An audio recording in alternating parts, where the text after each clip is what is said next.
Boa tarde a todas e a todos. Moitísimas grazas por estar hoxe aquí en Urtopías de novo. Dicía Tomás Dai que todo o que se fai é unha política pública e tamén é unha política pública todo o que non se fai. Dende o Concello en Pontevedra apostamos de unha maneira clara por facer unha política pública baseada na creatividade. Non foi unha decisión tomada ao chou, non foi unha decisión tomada ao azar. Foi unha decisión pensada en que unha cidade que potencia a creatividade, a cultura creativa, é unha cidade innovadora, é unha cidade próspera, é unha cidade diversa. Esa foi a razón pola que apostamos, pola que decidimos empezar a facer política pública baseada na creatividade. Non facelo, como dicía, tamén unha elección. Mais que unha elección, para min é unha declaración de intencións. É unha declaración de intencións por minimizar os impactos, invisibilizar a creatividade e invisibilizar as oportunidades de atraer talento como cidade. En este camiño de facer, para nós é importantísimo escoitar, dicíamolo na primeira conferencia para aquelas persoas que estiveron, escoitar a todos e buscar aliados e aliadas no camiño. Eses aliados para nós pasan polas traballadoras culturais, e están María e Joana, pasa pola Universidade, representada por Buxán, e pasa polos xornalistas culturais, hoxe representados aquí por Marta Gómez. Grazas por vir e grazas por axudarnos a reflexionar. Pensade que para nós, como administración pública, é importante escoitar o que aquí se vai a dicir, tomar nota, porque hai que seguir avanzando, pero tamén escoitar vos a vos. Así que vos animo, no turno e na quenda de preguntas, a participar para axudarnos a camiñar xuntas.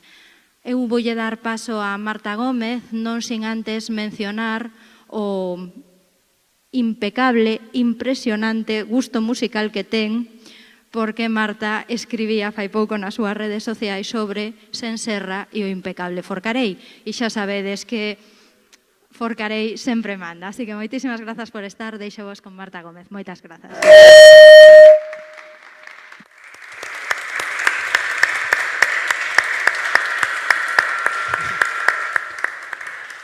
Forcarei case tan bonito como este sitio divino no que hoxe estamos nestas segundas jornadas de Urtopías, as cidades creativas, ese concepto. Non, hai 20 anos, o economista estadounidense Richard Florida falaba nun estudio chamado Auxe da clase creativa.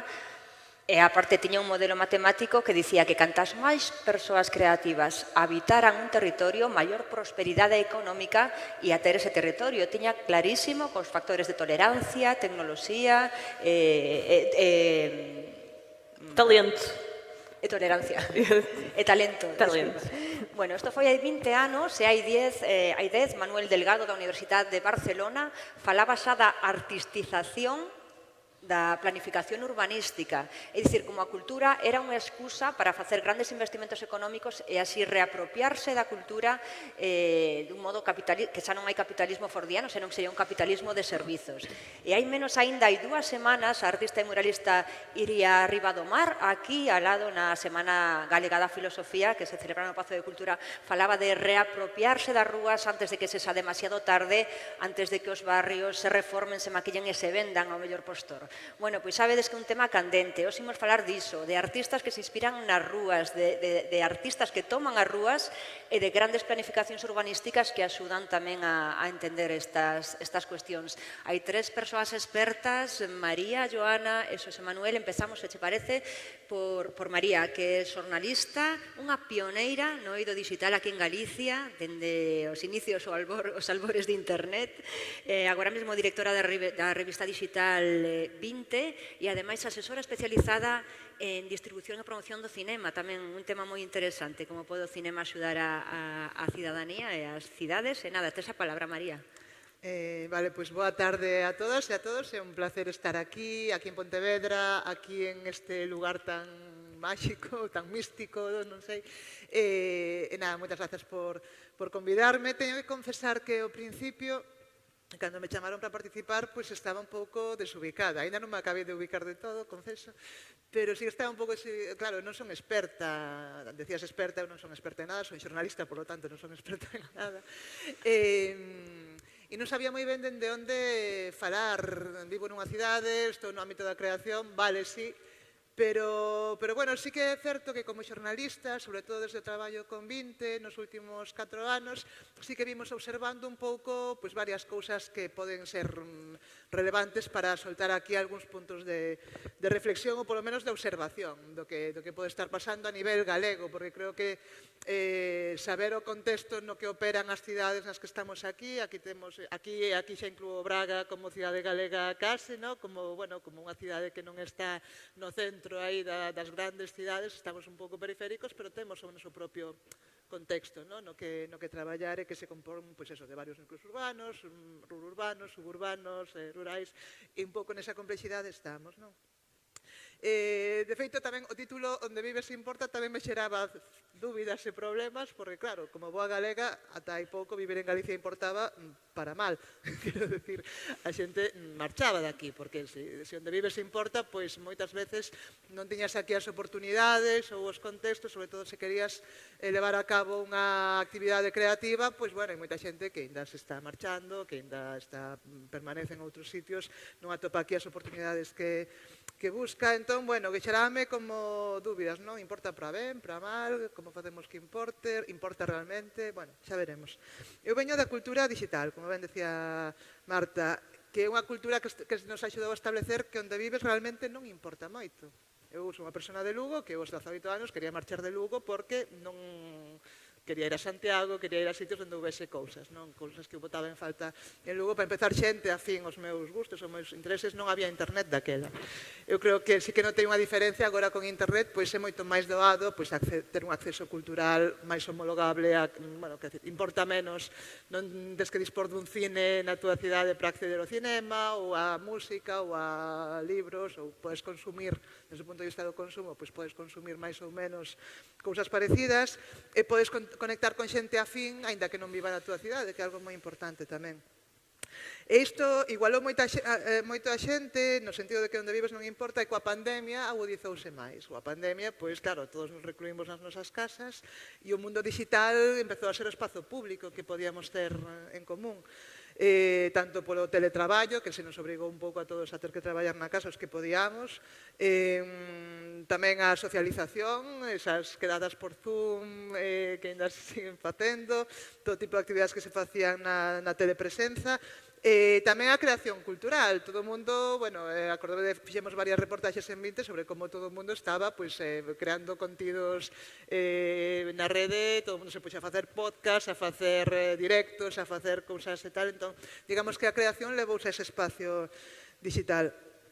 Iso tamén nos pensou, a medida que xa se despexaba un pouco o horizonte, tamén nos levou a pensar no espazo público en termos de desexo, porque no momento no que donde vives non importa, podes elexir onde vives.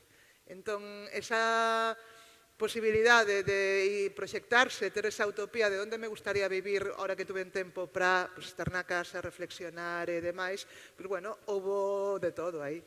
Nese tempo de desexo, houve quen desexou ter a súa casa cunha finca ao aire libre e irse para a aldea, non? Ou para un espazo máis rural, no campo e demais. Hai moitísima xente que elixiu eso, que é xa unha aposta por un espazo máis privado, se queres, non? Por irte ter a túa propia, por se ven outra, polo menos, ter a miña horta, ser autosuficiente e ter o meu espazo.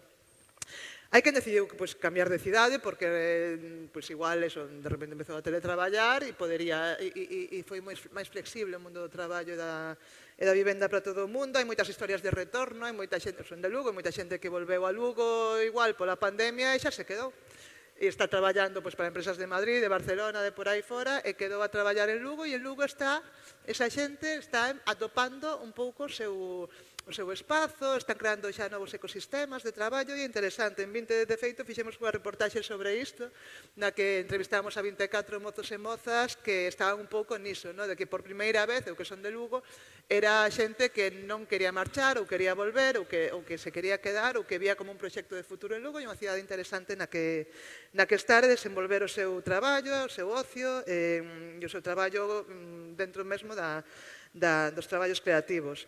Entón, houve iso, que segue buscando nesta oportunidade que temos de elexir onde queremos vivir, hai quen busca cidades onde hai máis oportunidades para traballar e hai que igual desde unha postura máis de privilexio de ter esas oportunidades, o que busca é un lugar que lle permita traballar menos, quizáis un lugar máis barato, quizáis un lugar onde poidas pagar menos de vivenda, onde non necesites un transporte e tal.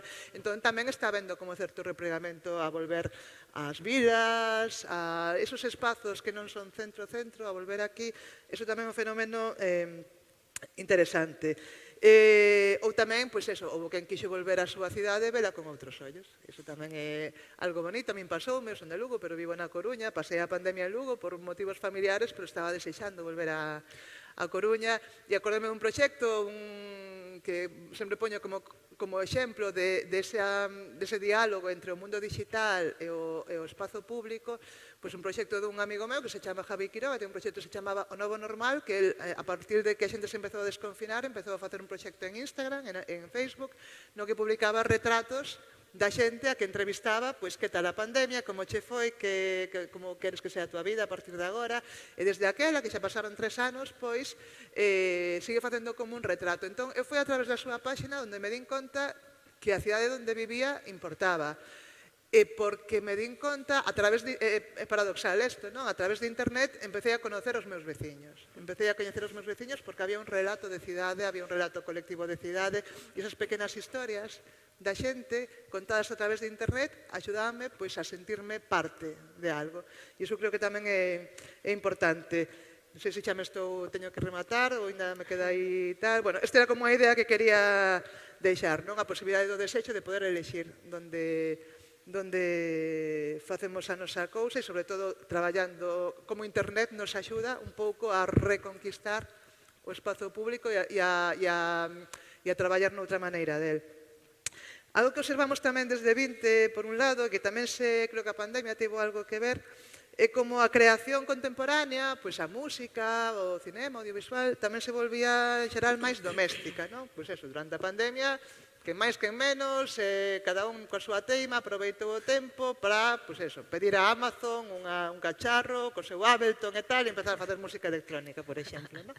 Canta xente non hai, que hai agora unha nova xeración de artistas de pop galego, que empezaron a compoñer cancións e a fedellar cos seus cacharros nas súas habitacións. E claro, eu penso, fai 20 anos, ti querías facer música, non? E precisabas ter 4 colegas, polo menos, cos que montar un grupo e un espazo onde darlle a guitarra e cacharrear e ensayar xuntos, e necesitabas como ese vínculo, ese espazo físico. Agora, realmente, quen quere facer música...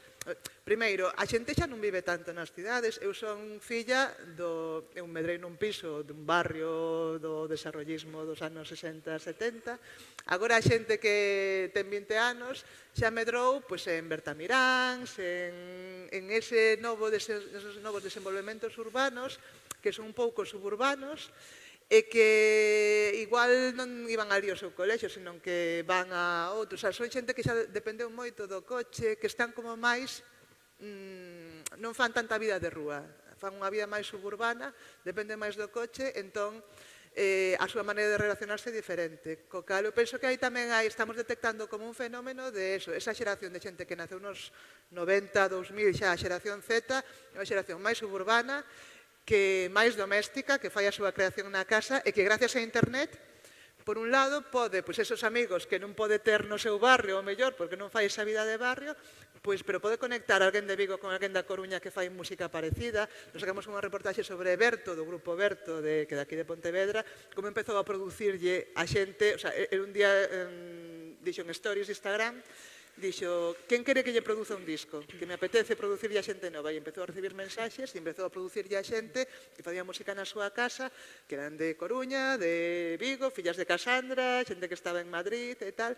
E digo, isto é novo, isto é unha nova maneira de crear, unha maneira de habitar o espazo digital que atravesa tamén o espazo físico e como vivimos nas cidades, nos barrios, nas Bertamiráns, nos Culleredo, neses sitios así un pouco de máis suburbanos, e creo que tamén, que significa en 2023 que haxa unha escena nunha cidade? Tamén cambia iso, non? Bueno, tamén lanzo para rematar, pois eso, unha pregunta que é o gran melón de todo isto, que se a escena é cada vez máis suburbana ou xa non está tan concentrada nas cidades como antes, ou hai unha tamaría de persoas nas cidades é porque quen se pode permitir vivir nas cidades, non? Quen pode, se a xente está en Bertamiráns, en Culleredo e por aí é porque seus pais non puderon permitirse comprar un piso ou acceder a unha vivenda no centro. Entón, bueno, está habendo como un trasvase, non? De vivenda, non? A xente está co seu piso de Carral ou de Arteixo, pero igual hereda o piso da súa avoa no centro ou nun barrio máis céntrico que o pon a lugar en Airbnb é moi tolo todo, non? Como nos estamos desplazando e como habitar as cidades é algo moi complexo e que, bueno, que tamén ten as súas consecuencias en como nos relacionamos no ámbito da creación e en como se articula ese retrato das vilas. Tamén me gustaría apuntar tamén, eu vou apuntando temas e logo tal. As vilas é algo que nos interesa moitísimo, como a xente está volvendo ás vilas, como as vilas son un lugar onde é barato vivir, onde é accesible moita serie de servicios e onde moita xente que estaba fora de clases creativas e que traballaba no sector creativo está volvendo a emprender e a facer os seus pequenos proxectos en vilas, é algo que tamén estamos detectando. E por último, pois ese concepto que xa decía, o que sei, Fraga nos anos 90, de Galicia cidade única, non? Eu vivo na Coruña, veño a Pontevedra un montón de veces, vou a Vigo, vou a Santiago, sí que é certo de Galicia cidade única, pero moi a P9, non?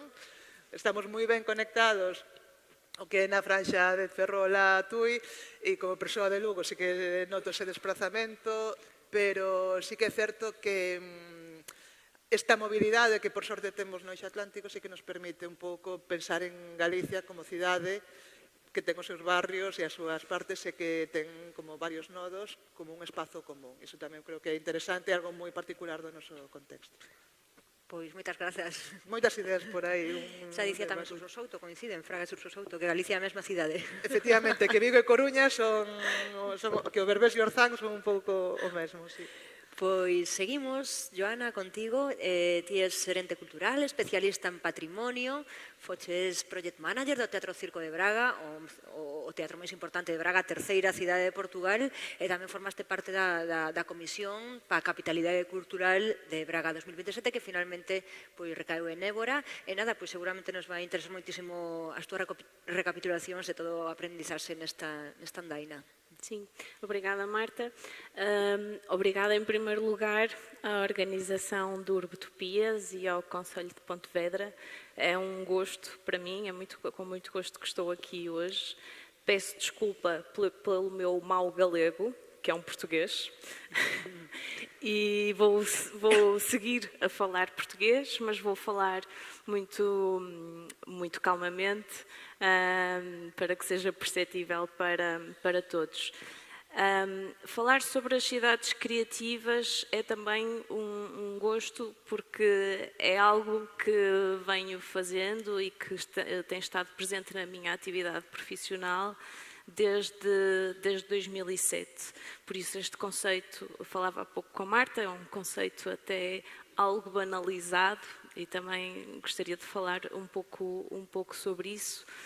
Eu tive a oportunidade de participar no primeiro estudo macroeconómico das indústrias criativas que se realizou na região norte de Portugal em 2007, na altura um estudo promovido pela Fundação de Serralves e também pela Comissão de Coordenação e Desenvolvimento da Região Norte, que é, no fundo, a autoridade de gestão para os Fundos Europeus de Desenvolvimento Regional no norte de Portugal. E, para mim, é muito mais estimulante falar, embora o conceito esteja banalizado, para mim é muito mais estimulante falar hoje de cidades criativas do que no início, em 2007, quando se começaram a discutir no norte de Portugal estes temas das cidades criativas, das indústrias criativas, do setor cultural e criativo, do talento criativo, da classe criativa, que são tudo palavras que estão relacionadas do mesmo universo, mas que têm todos significados diferentes.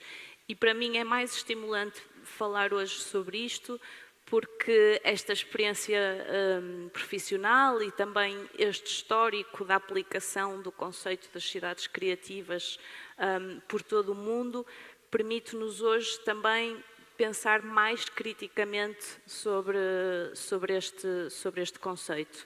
E o que gostaria de partilhar hoje convosco são 5 aspectos, pontos para pensar criticamente o conceito de cidade criativa e 5 ideias-chave que estavam presentes nesse conceito inicial de cidades criativas, que me parecem continuar a fazer sentido e que podem ser, de alguma forma, chaves de sucesso quando falamos de políticas públicas para a cultura e para a criatividade.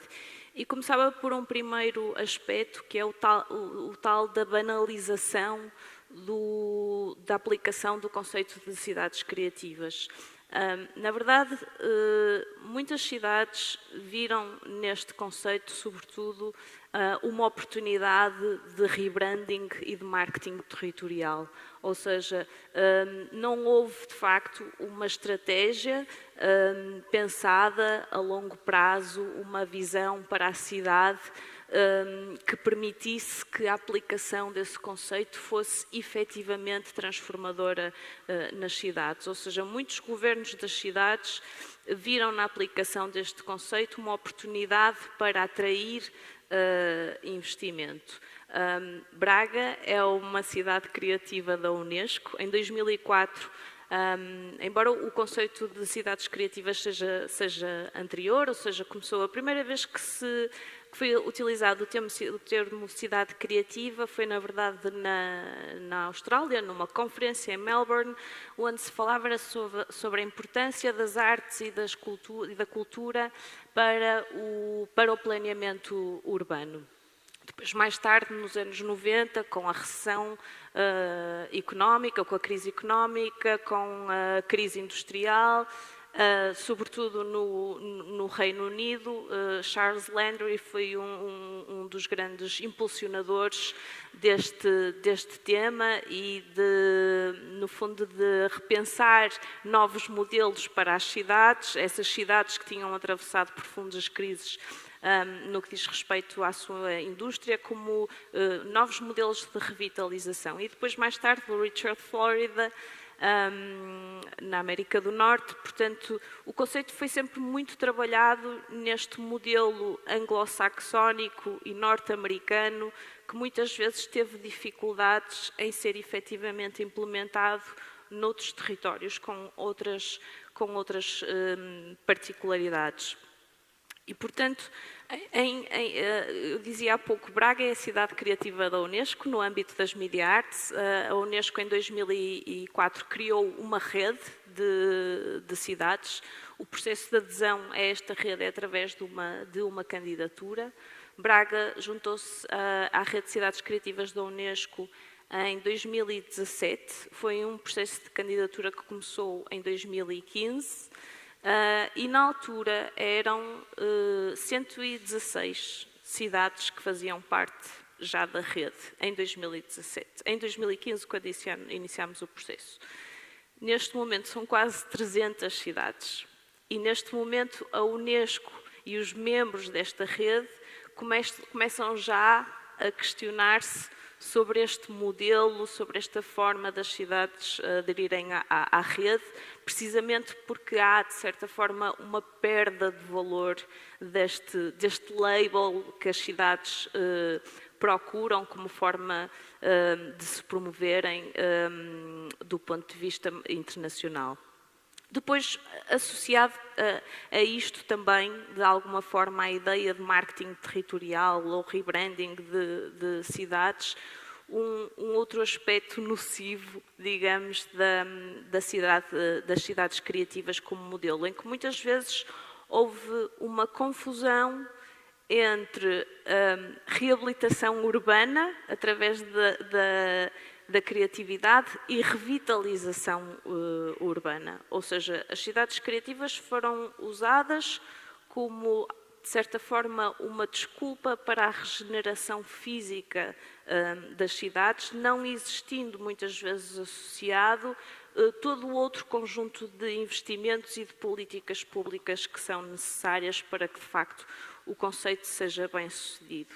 E atrás disso veio também a especulação imobiliária, o que nos leva ao terceiro aspecto negativo das cidades criativas e que é já verificado em muitas cidades por toda a Europa, não só na Europa, mas por aqui também, e que é o fenómeno da gentrificação e da exclusão social que veio a reboque deste fenómeno.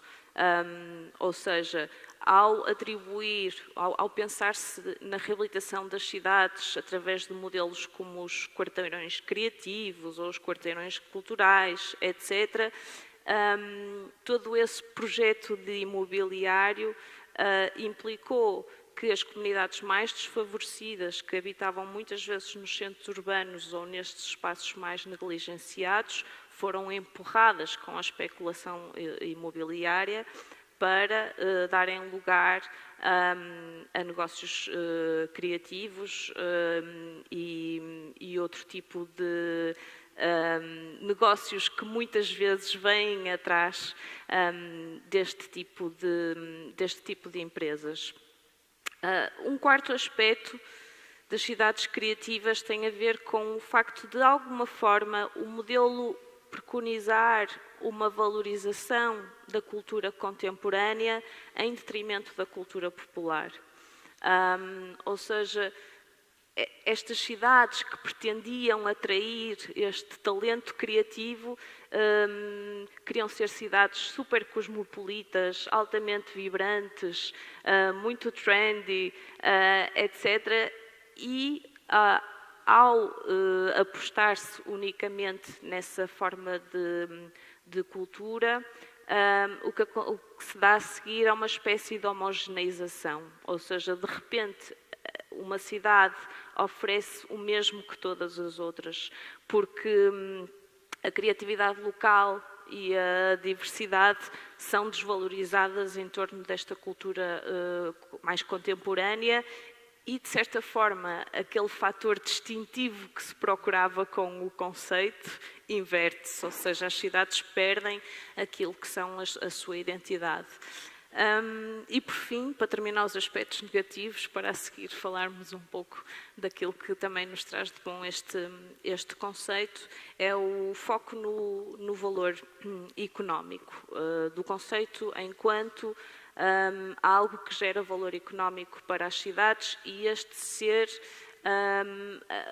aquilo que é dado mais importância pelos governos das cidades. E isto implicou, em muitos casos, uma aposta nos subsetores da economia criativa que têm mais valor do ponto de vista económico, em detrimento de outros, o que de alguma forma minimiza também a importância daquilo que são os movimentos mais underground, mais emergentes ou mais independentes, que fazem também parte das cidades criativas e, portanto, desconsidera de alguma forma os subsetores culturais e criativos que não aportam esse valor económico às cidades. Relativamente aos aspectos que me parecem que continuam a fazer sentido para qualquer cidade e, portanto, que acho que são as ideias felizes a reter do conceito de cidades criativas. A primeira é, de alguma forma, no conceito original estava subjacente a ideia de que ao atrairmos este talento criativo e ao criarmos este mindset criativo coletivo nas cidades, as cidades iam ser mais eficazes na procura de soluções inovadoras para os seus problemas. E isto é algo que continua a fazer sentido, ou seja, pensar que as soluções para as cidades partem de processos colaborativos que juntam especialistas de diversas áreas com os cidadãos, que são equipas multidisciplinares, é algo que, passados 20 anos do conceito, eu acredito que continua a fazer sentido como um modelo de transformação e de desenvolvimento urbano. Um segundo aspecto tem a ver com a aposta nas competências criativas, sobretudo quando falamos de gerações mais novas. Em Portugal, neste momento, os currículos escolares e as metas escolares são super exigentes para as crianças e dentro do sistema de ensino há muito pouco espaço, de facto, para trabalhar a criatividade como ferramenta para a resolução de problemas. E muitas escolas tentam já ter algumas disciplinas alternativas ou mais criativas, como robótica, artes digitais, etc.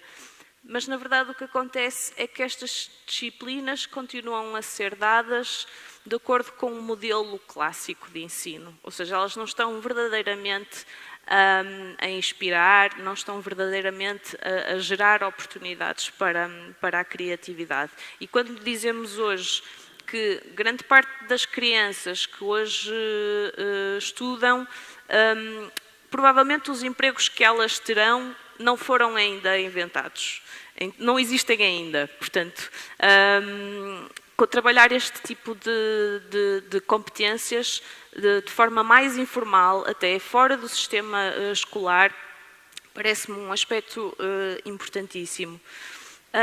O terceiro aspecto tem a ver com a criação, aquilo que é o papel das políticas públicas na criação de condições para o crescimento do setor cultural e criativo. E aqui destaco 3 aspectos. Por um lado, a capacitação das competências dos agentes do setor cultural e criativo, e entendo que os governos das cidades têm um papel a desempenhar nessa oferta para a capacitação dessas ferramentas.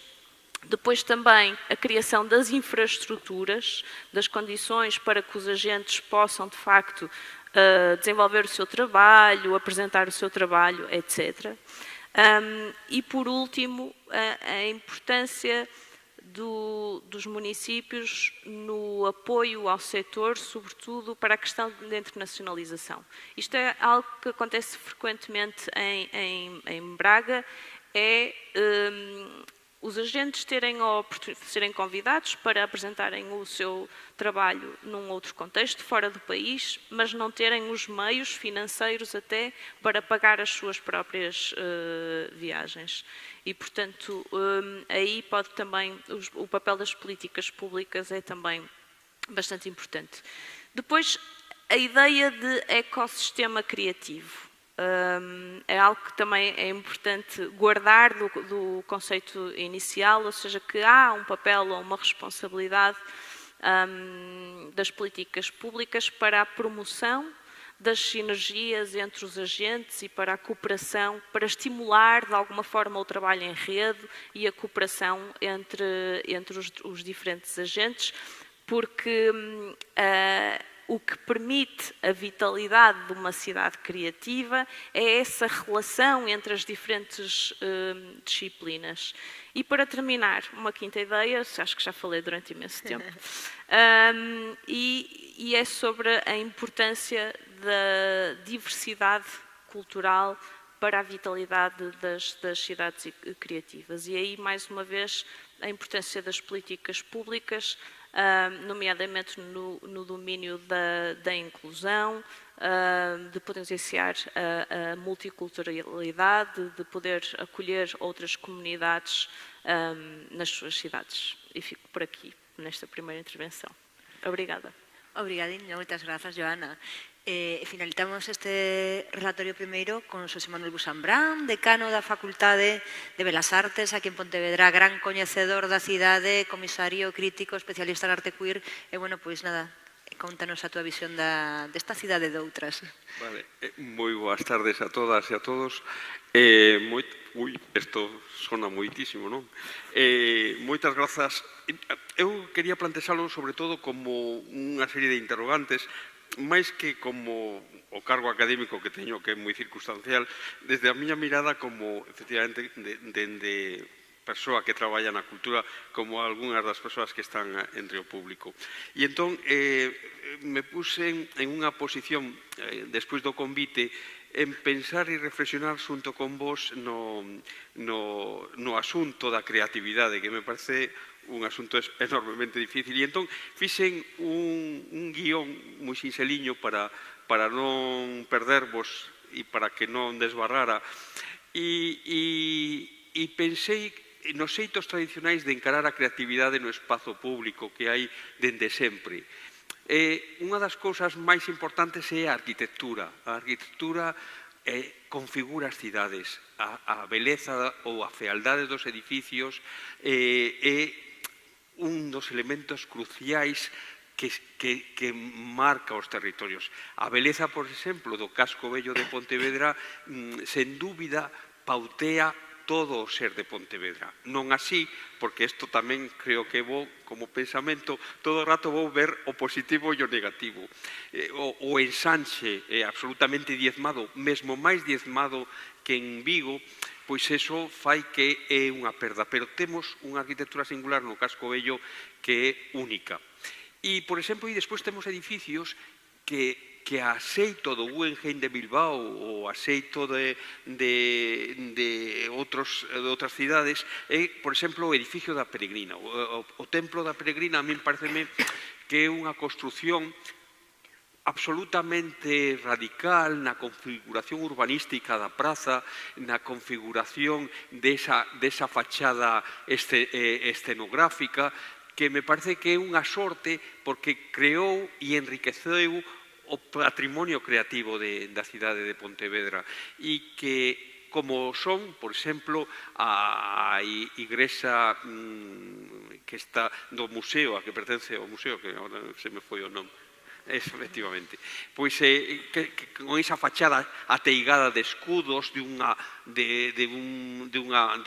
recargada, etc. A mí me parece que eso me parece moi importante.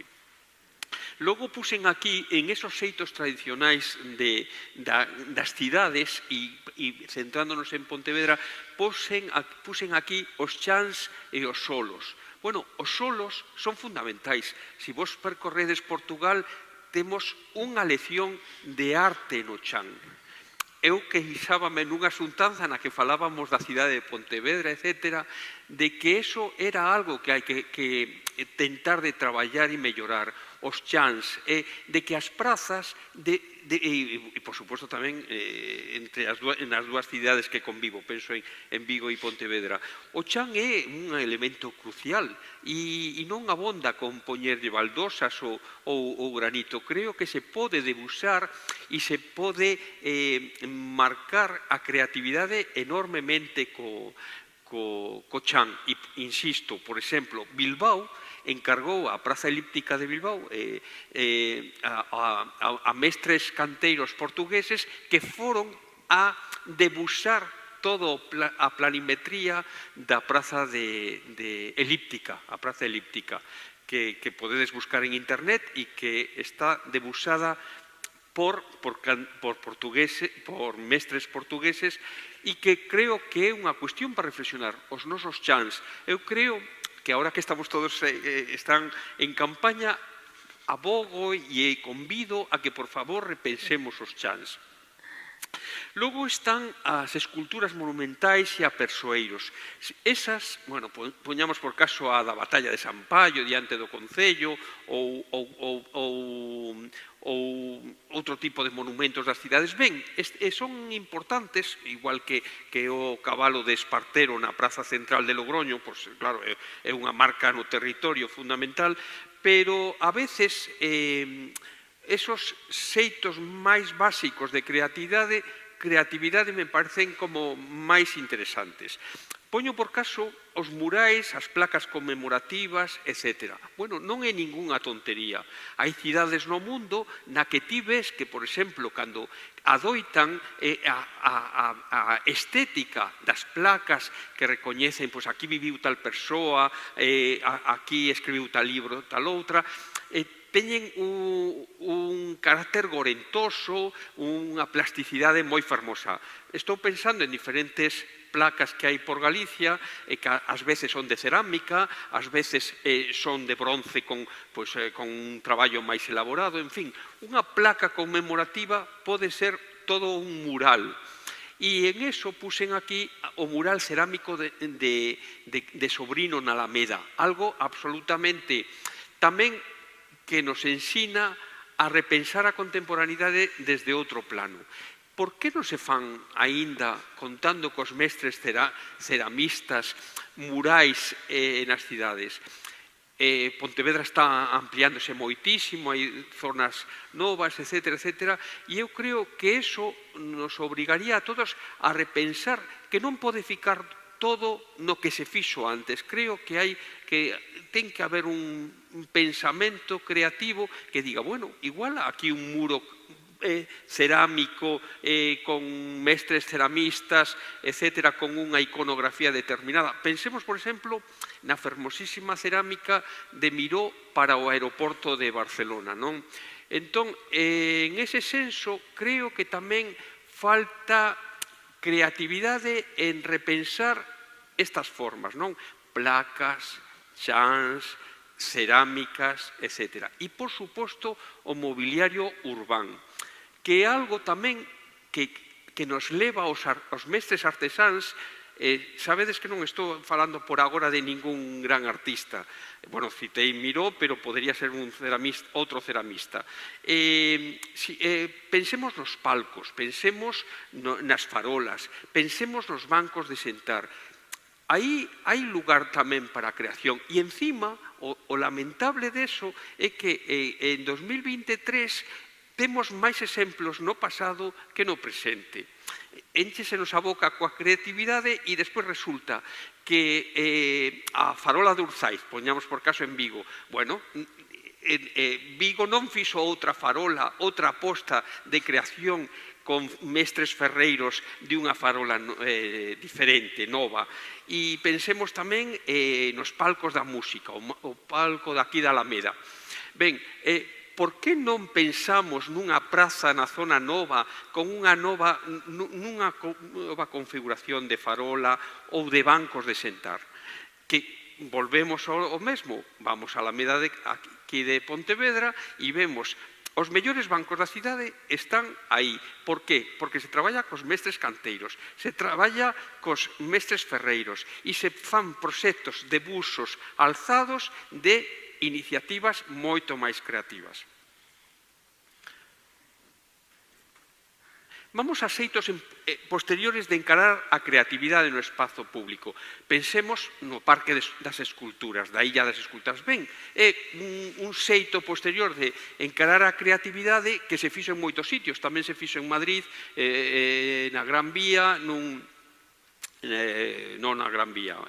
Bueno, se fixo un paseo de esculturas, tamén o hai nas Canarias, en diferentes cidades do mundo, se fan illas, paseos das esculturas, etc. Ben, é unha cousa interesante que eu aquí, como apuntamento, solamente diría, pensemos no xardín como volvemos aos artesáns, vamos aos sardineiros agora. Os sardineiros son os proxectos que se poden facer coa natureza, son todo un exemplo e toda unha lección de mestría. E creo que todas as cidades, Pontevedra se aspira a marcar tamén a súa singularidade creativa, tería que pensar en iso, non? Por exemplo, por que non buscar nestas novas ampliacións das cidades, con estas novas urbanizacións enormes que se están a plantexar, unha valorización do verde, valorización das especies a plantexar, a debuxar o territorio como que en estos son mestres indiscutibles no planeta o fan os xaponeses. Entón, isto tamén, estes parques de esculturas que creo que combinados cos mestres sardineiros me parece que serían moi interesantes. O das pinturas murais, que é un xeito de encarar a creatividade na contemporaneidade super recurrida. Todos os alcaldes e alcaldesas de España recurren as pinturas murais, están ben, pero non están moi ben. A mí me parece que é máis interesante cando se fan proxectos nos que igual introduces un relevo nunha parede máis pequena, cando volvemos ao tema das cerámicas, te replantexas o muro de outra maneira, algo máis complexizada que a da mera pintura máis ou menos afortunada, que en xeral suelen ser afortunadas e suelen estar ben e son moi agradables, pero que poden tamén dárselles unha volta. E, por suposto, tamén cos sardíns verticais, non? Que tan pouca fortuna suelen ter e que temos o exemplo de CaixaForum en Madrid como un exemplo que é referencial sempre se falado del. Bueno, pois este tipo de replantexar non desde a pintura só, sino desde o relevo ou desde unha arquitectura de elementos tridimensionais que configuren o paramento, a mí me parece que pode ser un tema moi interesante. Logo están as esculturas de proximidade participativas. Bueno, aquí en Vigo, en Pontevedra, temos a Rabachol como el epítome máximo de tal. Pero tamén está a Fonte dos Nenos na glorieta de Compostela. E aquí meto o problema, entre parénteses, das escolas de canteiros, as que, por supostísimo, como estou dicindo, os mestres artesáns son fundamentais, pero creo que non podemos fialo todo porque pasa en moitas cidades que as rotondas se resolven escola de canteiros. Creo que hai que repensar que non só é un adorno, sino que ten que ser algo. E aquí quería eu falar nas esculturas de proximidade, por exemplo, os plantexamentos cando se fan parques infantís creativos, nos que son como esculturas nas que xogan as crianzas. Entón, en ese plantexamento, bueno, Rabachol é fantástico porque separan todas as excursións que hai en Pontevedra, a todas se lles contan as mesmas anécdotas e ten que estar. Tamén a Fonte dos Nenos ten que estar porque, bueno, xa se configurou como... Pero creo que, e penso, insisto, nas novas urbanizacións, nas novas áreas da cidade, creo que temos que repensar esas esculturas de proximidade con outro tipo de creacións, insisto, que non abrangan solamente a cantería, sino que a sardinería, a cerámica, outro tipo de mobiliario creativo, en lugar de mercar mobiliario urbano por catálogo, etcétera. Por suposto, as intervencións no mobiliario público tamén son interesantes. Por exemplo, unha que adoita facerse agora en todas as vilas grandes, pequenas e medianas é o tema de pintar unha ou varias bancadas coa bandeira LGBTQ ou a bandeira trans, como pasa aquí na Alameda, que hai unha especie de banco así como coa bandeira trans. Ben, ese tipo de intervencións no mobiliario urbano a mí me parece que teñen a súa gracia e que se deben fomentar e que a veces son como, bueno, reivindicación de colectivos. Creo que repensar, por exemplo, con unha obra dunha muller artista para que se fale do feminismo o que significa na cidade, etcétera, etcétera, creo que é importante. E son xeitos de encarar, como digo no título, a creatividade no espazo público que hai que mellorar e que hai que ampliar, etc. E outro que está super ahora de moda é o das tipografías. Que cidade ou que vila de España e do mundo non ten o seu nome en letras? Ben, Pontevedra, por suposto, tamén a ten. Creo que isto... As tipografías é un asunto moi interesante e todo o mundo que traballa en deseño sabe da importancia e o significado das letras, o deseño das letras. E creo que aí tamén hai que darlle unha volta, hai que traballarse tipografías máis suserentes, nas que poda introducirse incluso mesmo a luz. O tema da luz é un asunto tamén, a escultura creada por luz tamén é un asunto moi interesante que tampouco se pensa. Entón, creo que todos estes xeitos de encarar a creatividade na actualidade no espazo público, creo que necesitan, con perdón, sempre o acompañamento de pequenos comités de sabios ou sabias que acompañen os políticos nestas cuestións, porque son sempre moito máis importantes do que semella. Hai outras cousas que se están facendo e que se fan, bueno, desde que a Facultade de Belas Artes nace no ano 90 e que continúa unha estela claramente de artisticidade da cidade de Pontevedra. Por unha banda está a creación sacrosanta como un elemento crucial na historia de Pontevedra e a arte, como é o Museo de Pontevedra, e despois, con moita posterioridade, a Bienal de Pontevedra. E logo, pasado o tempo, e coa creación da UVigo, da Universidade de Vigo, a Facultade en Pontevedra. Creo que eso sí que son como, bueno, agora a futura Facultade de Deseño. Creo que estas cuestións sí que marcan un pauteado da cidade que non son suficientes, certamente, porque se pensamos, por exemplo, a cidade de Pontevedra ten o Centro de Alto Rendimento, ten unha Facultade de Ciencias del Deporte. Vos vedes que a cidade, eu vou a Estocolmo e vexo a cidade ateigada de bicicletas, vexo moitísima xente facendo deporte. Bueno, eso non ocurre en Pontevedra. O mesmo pasa coa arte. Quero dicir que a veces que existan as cousas non fan que despois ese balbordo o vexamos na cidade. Entón, certamente, bueno, é algo que temos, do que todo o mundo somos culpáveis e que todos temos que pensar e que temos que... Eu creo que, por eso, o meu plantexamento nesta conversa é simplemente como repensar, reflexionar entre todos, porque entre todos somos culpables de todo. Efectivamente, se algo se fixo moitísimo desde a Facultade de Belas Artes foron performance. Performance fixeron profesorado, performance fixeron alumnos, performance fixeron convidados.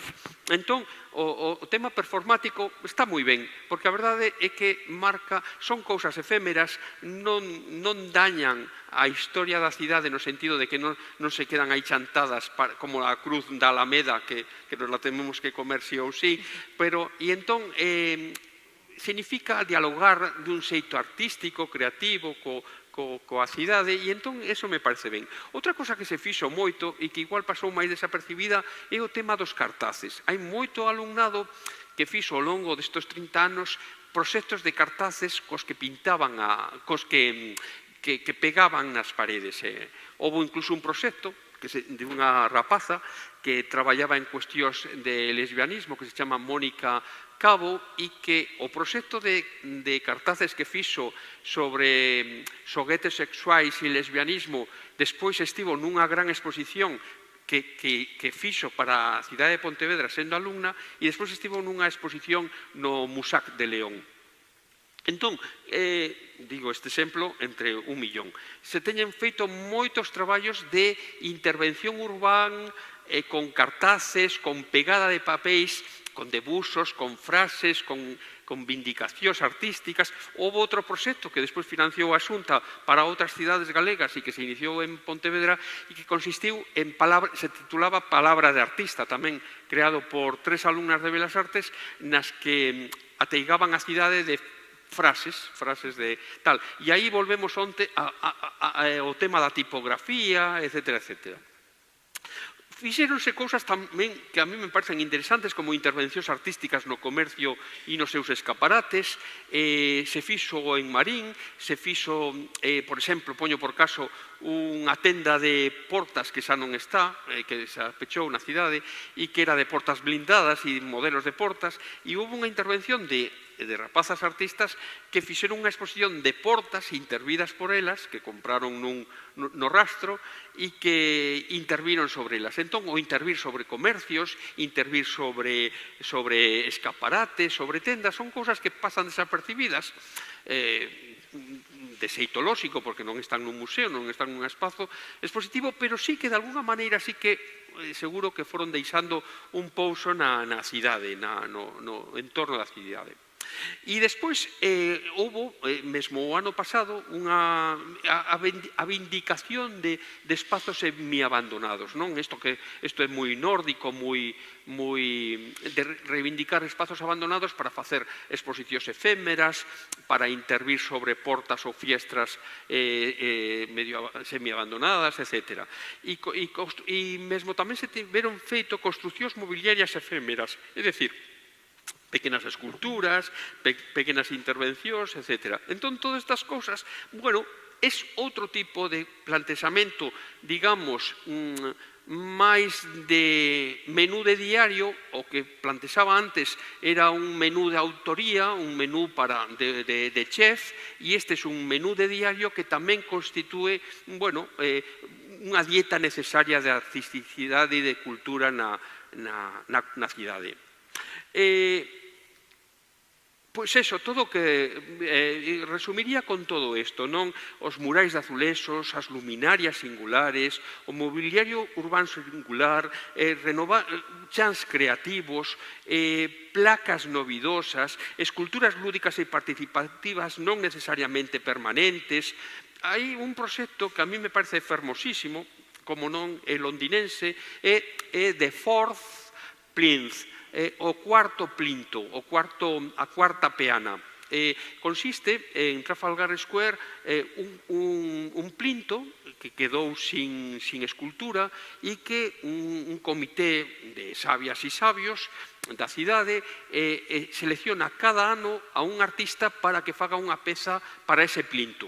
Podedes velo en internet, que hai, poñedes Google Images, cuarto plinto, the fourth plinth.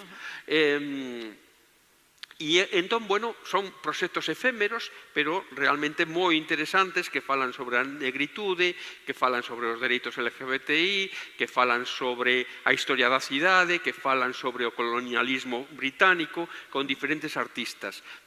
Pezas que non son, como digo aí, non necesariamente permanentes e que tamén poden ser importantes. Pensemos tamén, reivindico aquí, o tema desa natureza repensada con un tema, e que para eso todo precisamos concursos de ideas e comisións avaliadoras, nas que estén representantes políticos, tamén académicos, artísticos, veciñais, etc. Creo que iso é esencial, porque igual ás veces non abonda cos asesores ou asesoras que teñen os políticos. Igual necesitan ampliar a mesa de traballo e a mesa de reflexión.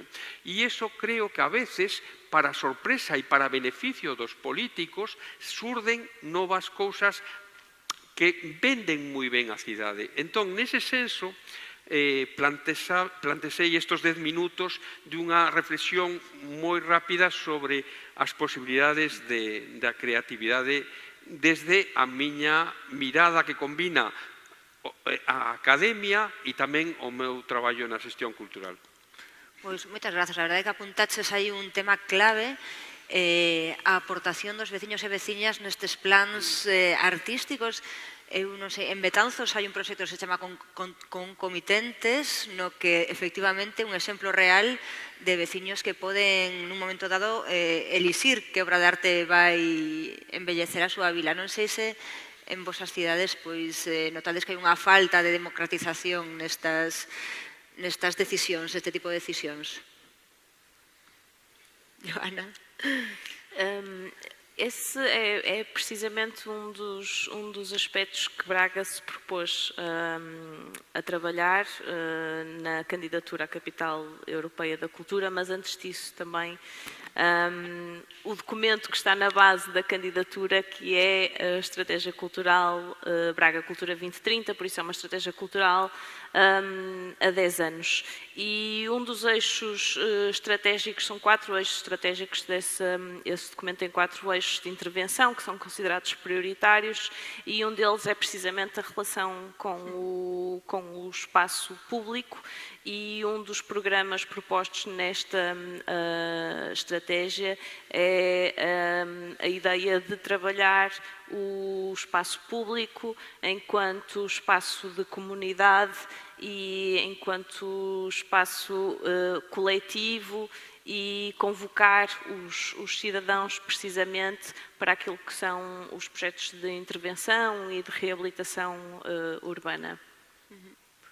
Eu estaba agora pensando nun fenómeno de arte urbana anónima que temos agora mesmo na Coruña, que é Xerión. Non sei se coñecedes o caso de Xerión.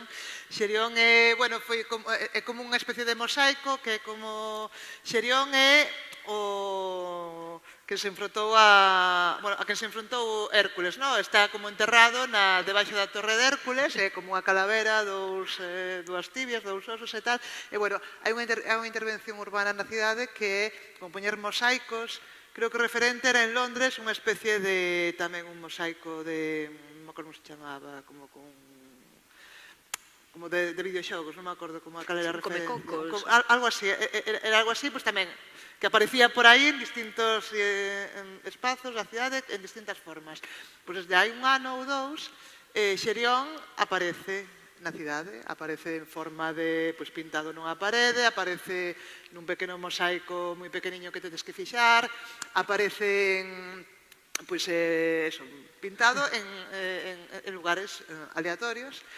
Aparece nas redes, a xente vai documentando onde aparece Xerión e os 2 días desaparece porque o Concello vai borrando todo canto Xerión atopa. Hai un xogo agora mesmo de Correcaminos el Coyote que é moi divertido realmente, pero é como un exemplo xenial de como hai toda unha cidade, porque creo que empezou seguramente unha persoa, pero agora é un exército de xente poñendo xerións en todas partes. E é como canto máis borran, máis aparece. Que todos os días están aparecendo novos xerións. Entón xa é como algo que ten algo de lúdico, de performativo, é como un xogo colectivo que se está facendo na cidade, pero maravilloso é que o Concello están, xa non sei se é todo performance, sabes? Xa non sei se é... Eu creo que perdería a gracia no momento no que o Concello dixese, vale, poñed os xerións que queirades e non vos perseguimos. Eu creo que forma parte un pouco da performance, porque se non perdía toda a gracia. Se o Concello se apropiase diso, perdería a gracia, porque hai paredes na que borran o xerión e o resto de pintadas, que son todas, quedan aí. De feito, hai agora mesmo un festival de arte urbana impulsado polo Concello e o Concello está ao mesmo tempo borrando xerións. Entón, paréceme moi curioso, moi gracioso e moi exemplar de como a veces as dinámicas entre a cidade e a sociedade e esa arte urbana espontánea, que o que mola da arte urbana é que é espontánea, é a súa natureza, non? E é algo que remíteme un pouco de antes, fai dialogar incluso o espazo urbano co espazo público, co espazo digital, porque todos estamos como sempre en Twitter e por aí como perseguindo tamén xerións e hai unha conversa na cidade alrededor disto. Entón, como que é curioso esa persecución que desde o punto de vista político non acabo de entender tampouco. Pois, bueno, estamos falando aquí de democratización, por favor, os micros están abertos, calquera intervención, pedides e levantamos porque isto vai entre todos. Bueno, muralismo, arte urbano, unha reflexión tamén sobre o patrimonio, desde Braga, unha das cidades máis patrimoniais, estamos aquí neste lugar ben entendido e aberto para a cultura, pero a veces igual non é tan fácil, non traballar, pesa moito o peso da historia dunha cidade para que se converta en creativa. Eu creo que pesa moito e a veces como moi lixeira, porque ao final é como moi sabia. Ti ves este bendito, no sentido amplio, edificio que é unha absoluta beleza e é unha bendición para a cidade.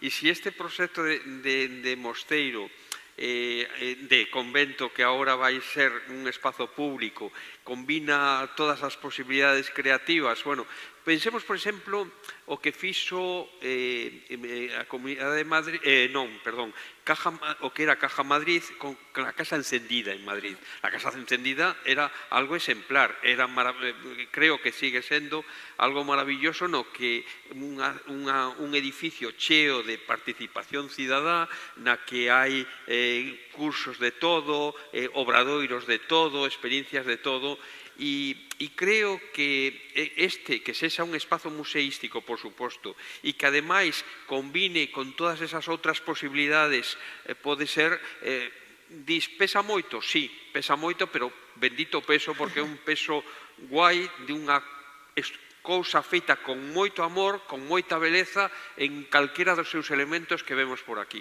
E entón, eso traelo á contemporaneidade e que poda ser usado pola cidadanía, porque a arte e a creatividade está en todo o mundo, e entón, e por iso hoxe falei moito dos artesáns, porque é que hai que revisar os oficios, entón sempre pensamos, nos grafiteiros, non, nos pintores muralistas, non, nas escultoras, non, hai que reivindicar eso, e que a cidade poda ser partícipe de todo ese tipo de creación. A min, por exemplo, se me ocurre, cando vesen nas cidades frases, poesías escritas no chan con unha plantilla, me parecen un exemplo sempre de beleza per se, de a poesía levada á rúa, e que é unha instalación de tipografía, por certo. Entón, en fin, que eso hai que fomentalo e que a historia da cidade de Pontevedra pode contribuir moitísimo a iso.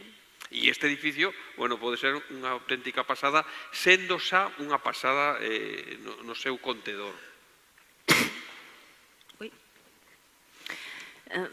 O conceito das cidades criativas, curiosamente, apareceu em cidades que não eram particularmente conhecidas pelo seu património. As tais cidades que entraram em recessão económica, com a crise dos anos 90, etc. E por isso precisavam de um novo plano para se revitalizarem. E como não tinham património, não tinham turismo, mas tinham uma vantagem incrível para aquele conceito que tinham enormes edifícios abandonados, que eram as antigas fábricas, etc., e que precisavam de um novo uso e que precisavam de ser reconvertidas, e ao mesmo tempo eram também uma possibilidade para estes novos negócios que iam surgindo e que muitos deles ligados às tecnologias e ao crescimento da internet também, etc. Mas eu não creio que o património seja um peso para a cidade criativa, ou para o conceito de cidades criativas, ou para os seus agentes. Pelo contrário, acho que é também uma fonte de inspiração, e embora o património tenha um valor por si só, histórico, de identidade, etc., ele precisa também de ser atualizado e precisa de ser reintegrado naquilo que é o dia-a-dia das pessoas, e por isso muitas vezes a cultura contemporânea e a criatividade permite também trazer novos usos a estes espaços. Eu, ademais, e seguramente que o público coincide comigo, creo que Portugal é o exemplo perfecto de todo o que debemos aspirar na Galiza e en España. Eu creo que, en xeral... Portugal como exemplo perfeito parece-me, sim. Pero a verdade é que ti vas a Guimarães, vas a Braga, a programación cultural, as intervencións urbanas, en xeral, todo é un espello no que eu digo, isto me gustaría na miña cidade, isto tamén gostaría telo. Entón, teño que recoñecer que Portugal, dentro... Tamén me pasa con Bilbao, por exemplo, é outra cidade, ou Barcelona, non Madrid, e tampouco Málaga, a pesar de que está moi de moda. Pero Bilbao ou Barcelona e Portugal, en xeral, mesmo as vilas máis pequenas, para min, por exemplo, representan unha guía, porque en xeral as súas apostas son tremendamente contemporáneas por unha banda e tremendamente coidadas en todos os seus elementos, e iso, por desgracia, non o temos en ningunha cidade galega, ningunha creo que teña isto que estou dicindo, e tampouco teñen moitas de España. Por exemplo, mesmo Málaga, que se fala agora como a gran cidade que colleu aires con tantos museos, etc., etc. Pero si o teñen as cidades portuguesas, insisto, tipo, mesmo xa non falo de Porto, sino mesmo Braga ou Guimarães. E isto é sintomático. Bueno, sobre patrimonio sí que anotei algo do que comentaba Xana ao principio, que tiña que ver con como este concepto das cidades creativas e esa tendencia un pouco a hipsterización das cidades uniformou as cidades, entón tamén me faría aquí ahora a pregunta a que chamamos patrimonio, porque cambiar un bar de toda a vida por reformalo e convertirlo en algo que podes ver en Bilbao, en Barcelona ou en calquera outro sitio, de repente cada intervención dese tipo mata unha parte de patrimonio da cidade. O patrimonio da cidade non é solamente as catedrais ou a muralla de Lugo, a Torre de Hércules ou as pedras, bueno, por decirlo así, o bruto que hai nas cidades, senón que é todo ese patrimonio vivo e cultural que se desprecia moitas veces porque é popular, non é, digamos, desa élite creativa que se tiña ata ahora. Eu creo que iso hai que revertelo tamén, porque xusto nestes procesos o que está pasando moitas veces é que a transformación das cidades leva a unha uniformización, deixando atrás ese patrimonio popular que ninguén reivindica, bueno, que se está empezando a reivindicar agora un pouco, pero que se está descoidando porque, bueno, porque a xente xubílase, o relevo xeracional, pero iso tamén é memoria. E a memoria máis recente, a veces, que a do bar de toda a vida do emigrante que veo e que obre nos anos 70 e que pecha ahora porque se xubila, pois iso tamén é memoria, bueno, non sei por que falo sempre dos bares, pero bueno, por algo será. Pero refírome un pouco a esas pegadas que hai, que tamén é patrimonio, creo que tamén deberíamos coidar, porque senón é todo un pouco igual e aburrido. Sí, sí, que queres falar ou...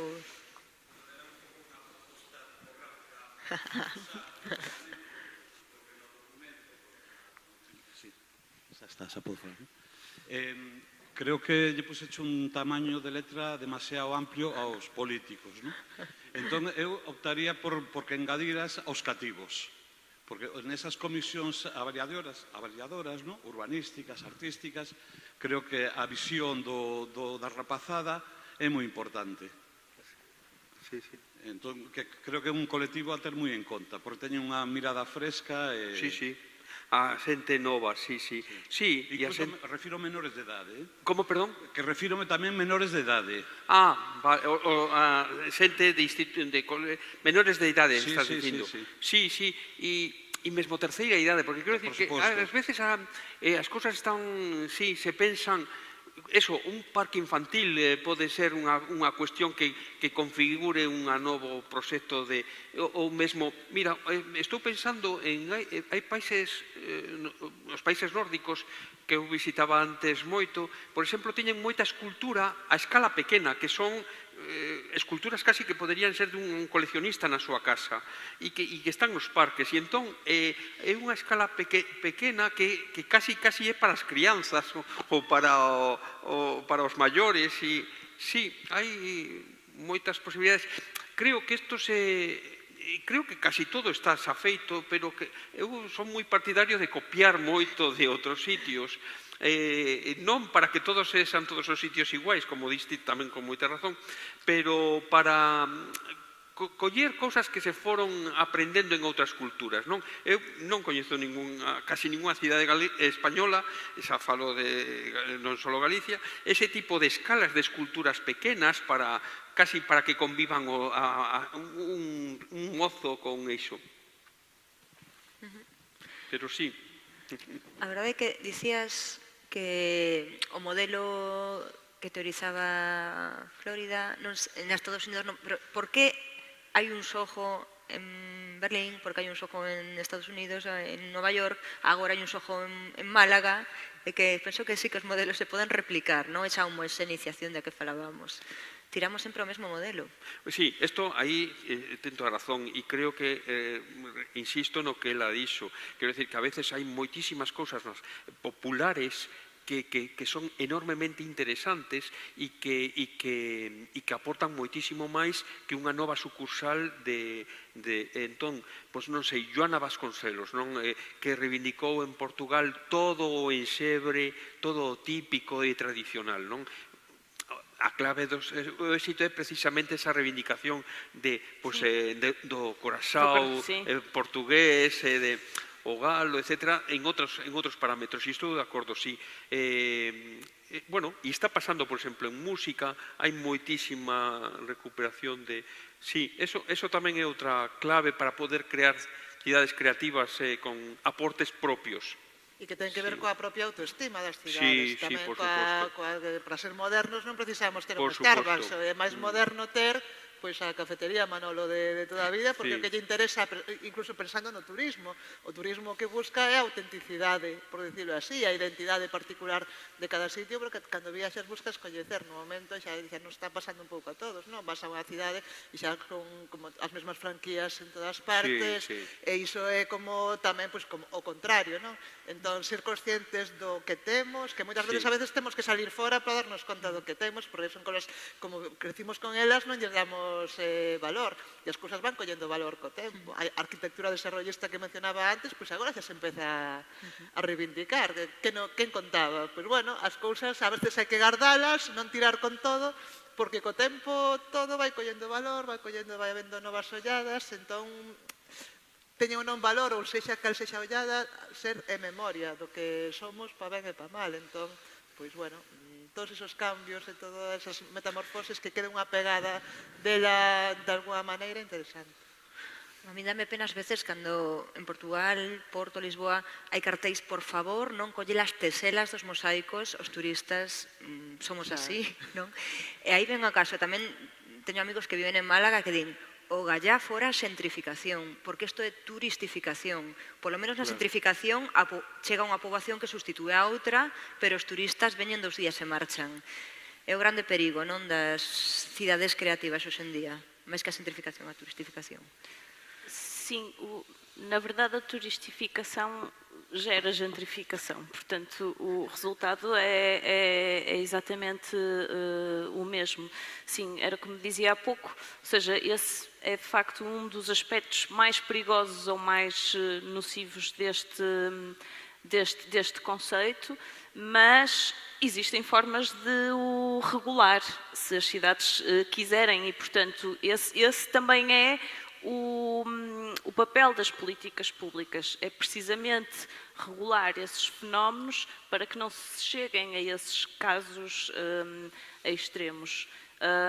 E o conceito das cidades criativas é apelidado de neoliberal. Eu não digo isto de forma positiva ou otimista, uso só a expressão neoliberal, ou seja, ele traz às cidades esse fenómeno de deixar o mercado funcionar, o fenómeno da procura e a oferta. E muitas vezes, quando este modelo falhou, e o tal aspecto da homogeneização ou da uniformização da oferta, é quando ele acontece por uma implementação top-down e não bottom-up. Ou seja, quando se tenta de forma artificial trazer e aplicar o conceito nas cidades. Muitas vezes aquilo que se tentou, de certa forma, copiar foram os fenómenos que aconteceram de forma espontânea em algumas cidades, como no Soho, em Nova Iorque, ou no Meatpacking District, em Nova Iorque também, que eram bairros que estavam, de certa forma, abandonados e onde os artistas, por haver rendas baratas, etc., se foram instalando e rapidamente tornaram-se bairros culturais. E o que aconteceu foi, ao longo de determinadas décadas, aqueles bairros tornaram-se cosmopolitas, precisamente porque eram ocupados por artistas. E aí entrou então o tal fenómeno da especulação imobiliária e há o contraciclo de tudo isso.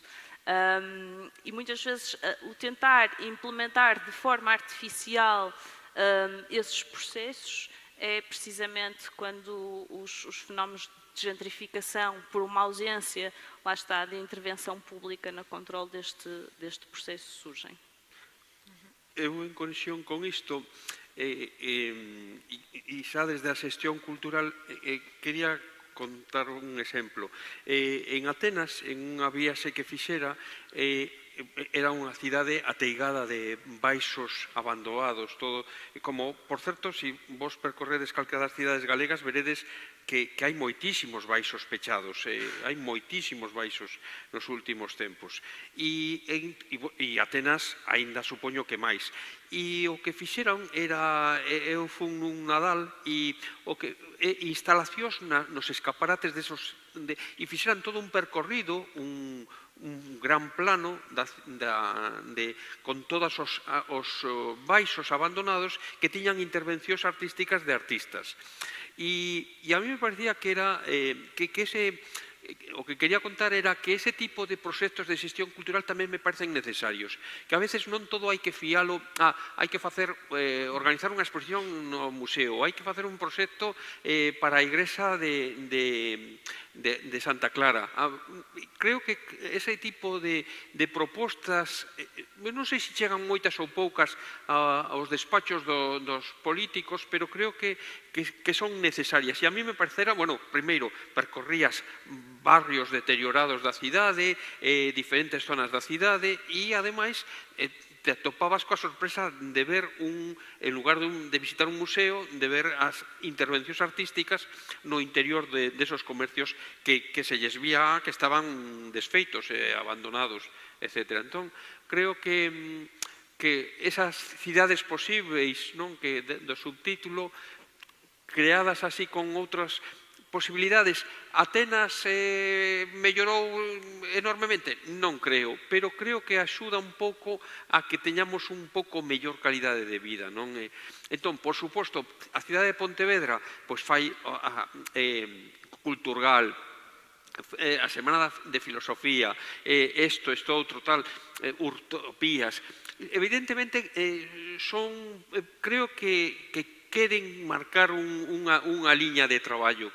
Pero penso tamén que a veces igual as cidades deberían pensar tamén en cosas mesmo orzamentariamente do mesmo nivel ou incluso hasta máis baratas, así algún tipo de singularidade de vez en cando, non?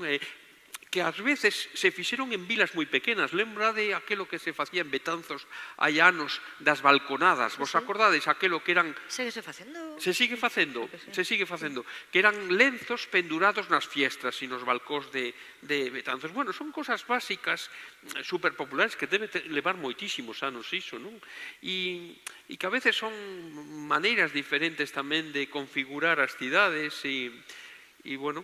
Sí, ou un festival de poesía pintada nas rúas da cidade, non? Estás dando ideas, Sí, solto ideas. hai- Tomade nota, por favor.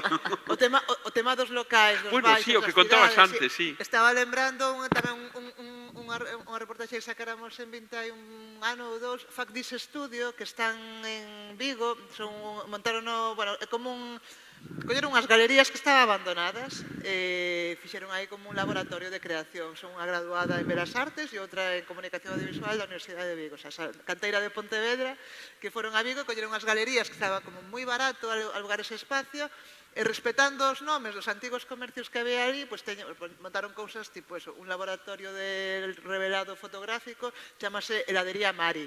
O sea, manteñen o patrimonio un pouco a memoria dese espazo. Entón, a veces digo, porque tamén observo esta tema dos locais abandonados, que digo, que pena, porque hai tanta falta de espazos para que a xente se poida xuntar a facer cousas, que a veces é tan sinxelo, ou sinxelo non é, pero que non hai que facer un gran planeamento, unha gran intervención, simplemente deixar que os alugueres estén baratos, punto. Non fai falta nada máis ni nada menos. O sea, ese é o gran melón das cidades, o prezo da vivenda, o prezo dos locais, e que os locais usanse de maneira especulativa, a xente ten os valeiros, porque prefire ter os valeiros especular que non abrilos a un prezo baixo para que a cidade estea viva e os barrios estean vivos. Entón, se de repente nun barrio barato e tal, podemos crear este tipo de cousas, pois bueno, igual ese proceso de xentrificación se dá, pero dáse por algo, dáse porque hai unha actividade, hai un algo, e hai espazos para facer esas cousas. Entón, creo que é fundamental que os locais formen parte un pouco dese proceso de contraespeculación e de conter os prezos para que poidamos acceder a darlles outros usos. Porque tamén os locais agora mesmo corren o perigo, agora estáse facendo, polo menos na Coruña, estáse reconvertindo moito local comercial en baixo residencial. E isto, o perigo que se está dando é, bueno, pues que os centros das cidades sexan zonas, sexan, pues eso, sitios de ir a dormir e nada máis. Eso está pasando. Entón, bueno, non está mal, porque hai tamén unha urxencia por, bueno, hai falta de vivenda, non?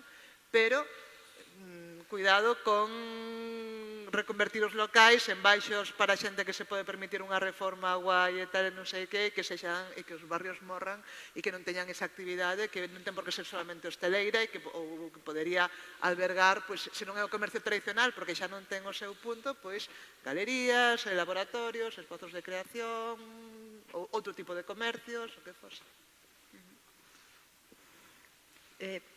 Anímate, aí. Hola, boas tardes. Eu quería falar con Xosé Manuel Buxán, pero non como xestor cultural, nin como habitante dunha cidade como Vigo ou traballador como Pontevedra, sino como decano da facultade. Como ves a relación da facultade coa cidade?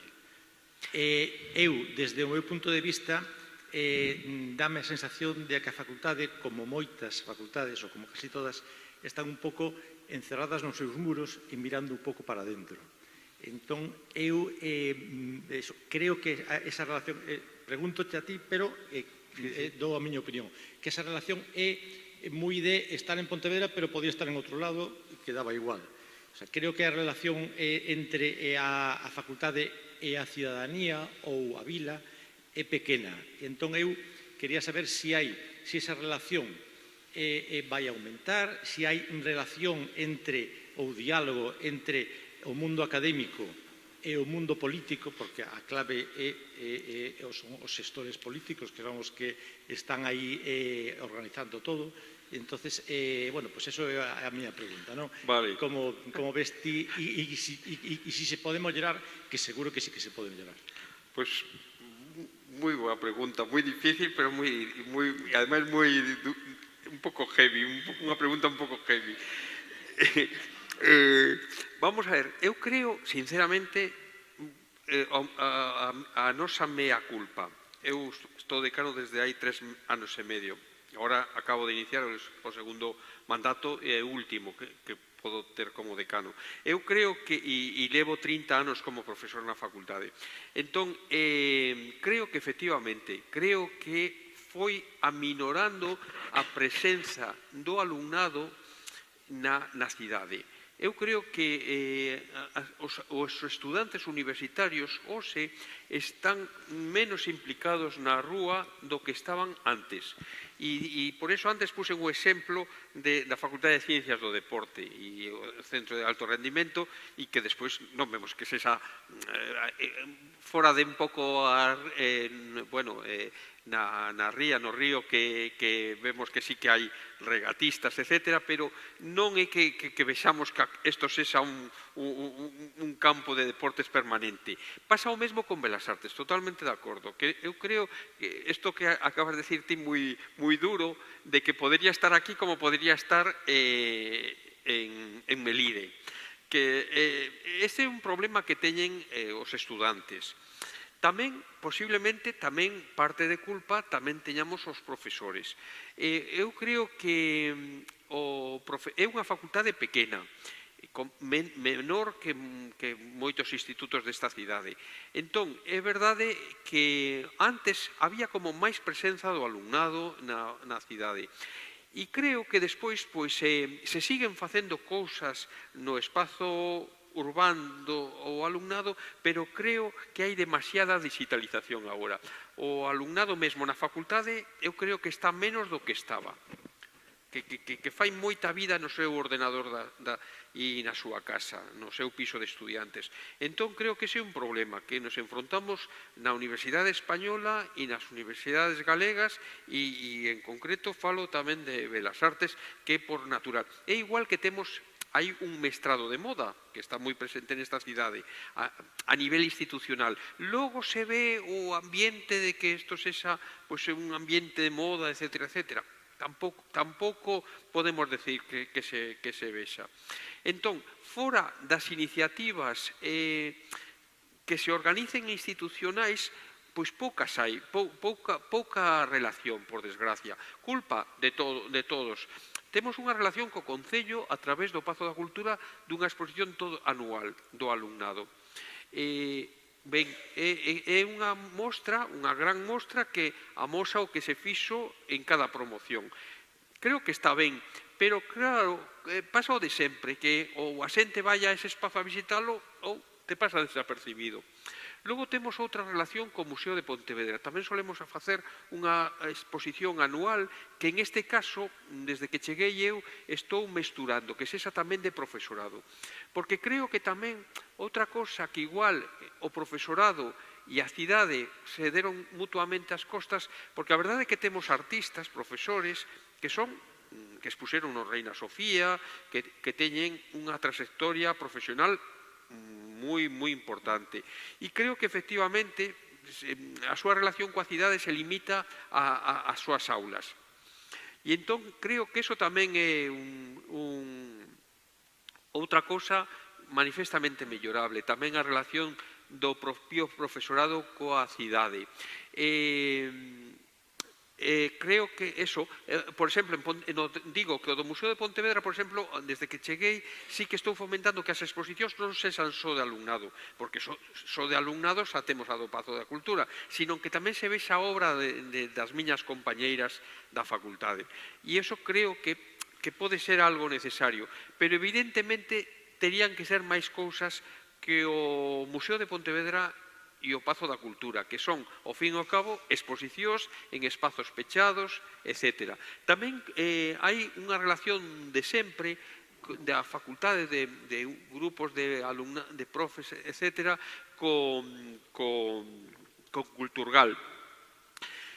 En fin, habelas, hailas, quero dicir, cousas hai, pero é verdade que igual non todas as que se desexaría ou igual non acaba de callar máis proxectos de proximidade. Por exemplo, por si hai alguén aquí da Semana de Filosofía, vamos a facer máis vivaz a polémica. Me pareceu fatal, personalmente, como decano de Belas Artes, que houbera unha semana de filosofía e artes e non se contara para nada con Belas Artes. Quero dicir, eu non estou pedindo que o decano de Belas Artes fale na Semana de Filosofía, Dios me librara, ni que, si queren contar con algún profesor, ben, pero que menos que falar con nós para igual algunha presentación de algunha das conferencias, etc. Por exemplo, eu que fui a varias conferencias e profesorado da miña facultade que foi ás conferencias, decían, é increíble que a Semana Galega de Filosofía non contara con Belas Artes en unha semana especificamente de filosofía e artes. E eu pensaba, e cando fagan filosofía e deporte, tampouco van a contar cos dous centros de deporte que hai na cidade, a Facultade de Ciencias del Deporte e etc.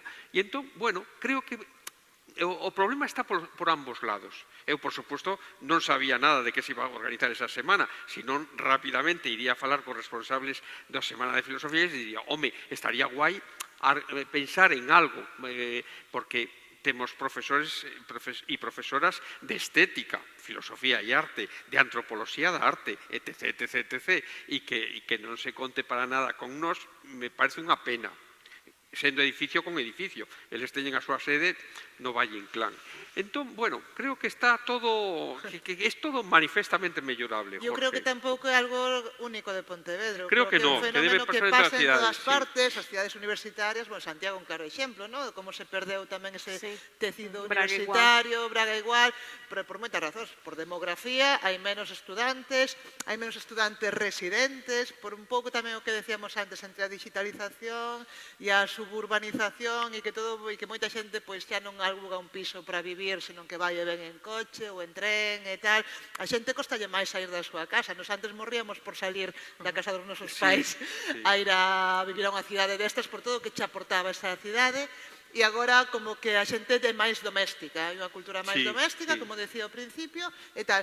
Se cadra aí o que sí que se pode facer desde as políticas públicas é un traballo máis, moitas veces está nas políticas culturais orientarse moito á programación, á eventización, aos festivais, a programación, non? Pero igual hai un traballo que debería estar máis articulado e máis dotado na maioría das cidades que o de mediación. Temos ese potencial, temos unha bolsa de xente creativa nas universidades que normalmente, aquí ainda está no centro da cidade, que noutras están aí no campus afastadas e é máis problemático ainda porque é outra cidade aparte. Sim. Isso foi o caso de Braga, claramente, claro. Ou seja, há um antes e depois da construção do polo universitário, que fica fora da cidade. É na cidade na mesma, mas não é no centro da cidade. E as pessoas que vivem em Braga há mais tempo do que eu falam muito dessa mudança, de quando os serviços da universidade e diferentes cursos da universidade estavam no centro da cidade espalhados por diferentes edifícios, que é, por exemplo, o caso do Porto. A Universidade do Porto existe em diferentes edifícios e diferentes espaços da cidade do Porto, desde o centro até um pouco mais afastado, mas, por exemplo, o curso de Belas Artes da Universidade do Porto continua a ser no centro do Porto, e em Braga há toda uma outra cidade que cresceu paralelamente com a construção do polo universitário, ou seja, os estudantes moram nas residências e nos edifícios residenciais que não são residências, mas que entretanto foram alugados, e fazem uma vida completamente paralela daquilo que é até a oferta cultural de espaços como o Generation, etc., que têm à partida uma programação para aquele público-alvo, mas simplesmente não participam. E eu acho que isso tem a ver muito com uma mudança geracional, não é? Em que também acho que tem a ver com o próprio sistema universitário, em que há uma maior concentração. Na minha geração, as pessoas queriam ir estudar para longe, para conhecerem outras cidades e para estarem, para viverem fora de casa dos pais, etc. E neste momento não só não acontece isso, como quando vão viver para outros sítios, montam quase como cidades paralelas e à margem daquilo que é a dinâmica regular da cidade. Por iso digo que é importante a mediación para facer ese traballo durante todo o ano e conectar esa bolsa de estudantes e de xente con capacidade creativa que aparte está estudando, xa está como aberta a facer cousas novas e é como fácil a través dos docentes e dos proxectos que se poden facer nos campus. Pódense articular un montón de actividades pois que relacionen eso, arte con filosofía, arte con deporte mesmo, arte con patrimonio, arte con terceira idade, pódense facer con mil cousas, pero claro, é un traballo moito menos vistoso, porque non é programación, non é para o público e tal, pero sí que consigue creando tempos e espazos para que a xente poida colaborar, logo a xente xa fai cousas pola súa conta, que é o que interesa, que a xente poida facer cousas pola súa conta e que haxa como esa cousa espontánea que digas que non dependa de que haxa un goberno ou outro, unha política concreta ou unha programación concreta ou outra, senón que haxa un tecido na cidade que xa de por sí funcione, que por sí siga atraendo, bueno, que ese talento funcione e que faga cousas e que te sintas parte de algo e que sexa un atractivo para sair da casa, porque a veces nos faltan alicientes para sair da casa e cada día máis, cada vez son máis folgazáns e máis domésticos todos. Entón, integrar a creatividade e as actividades creativas nas dinámicas que hai nas cidades en outros ámbitos é superimportante e é un traballo que, claro, que xa non se pode facer como hai 10 anos, hai non que facer coas dinámicas de agora, coas maneiras de existir de agora e cos novos comportamentos de agora. Entón, iso é algo que hai que seguir observando e un traballo como moi de formiguiña de estar aí traballando con profesionais da mediación cultural e que é algo que as políticas públicas deberían tomar nota. Pois, vale, Curtiña, vai ser a última. Nada, era a razón de lo que estaba diciendo Buxan del tema de la intervención urbana por parte del alumnado de la facultad, que sí que comentabas el tema de la digitalización, que últimamente el alumnado nuevo estaba mucho más en redes quizás que en lo que es la calle. Yo creo que personalmente tanto eso como por el tema de la utilización de la bicicleta en Pontevedra, que también comentabas con lo del centro de tecnificación, parte mucho y todo confluye en el hecho de que muchas de estas intervenciones tanto el a día de hoy ir en bicicleta por el centro de Pontevedra a más de 10 kilómetros por hora, que es multable con 200 euros, que ya me dirás quién va en bici a menos de 10 kilómetros por hora si estás encima de una bicicleta. Quiero decir, es muy complicado ir tan despacio, como cualquier intervención urbana, como las que comentaba antes nuestra compañera con el tema de este chico o chicos multitud que actualmente está interviniendo en Coruña. Todo este tipo de intervenciones a nivel urbano son multables, o sea, son ilegales. Y lo que tú comentabas de las pegadas de carteles por parte del alumnado de la universidad, incluso las plantillas en el suelo con poesía, todo esto sí parte de un diálogo entre el concello, la facultad, y se genera un espacio seguro para el alumnado para generar este tipo de intervención, sería algo que considero que a día de hoy se haría con mucha más facilidad y con mucho menos miedo. Considero que yo estudié en Bilbao, que es una de esas ciudades que has puesto, por ejemplo, ahí atrás de ciudad creativa, que a la vez, con todo lo que ha dicho Joana, ciudad hipergentrificada desde hace muchos, muchos años a raíz del hecho de ser una ciudad creativa. Hay barrios que han desaparecido por completo y gente que está viviendo en la periferia desde hace 15 años justamente por todas esas galerías de arte y todas esas iniciativas magníficas que han dejado de lado a la población originaria de esos barrios.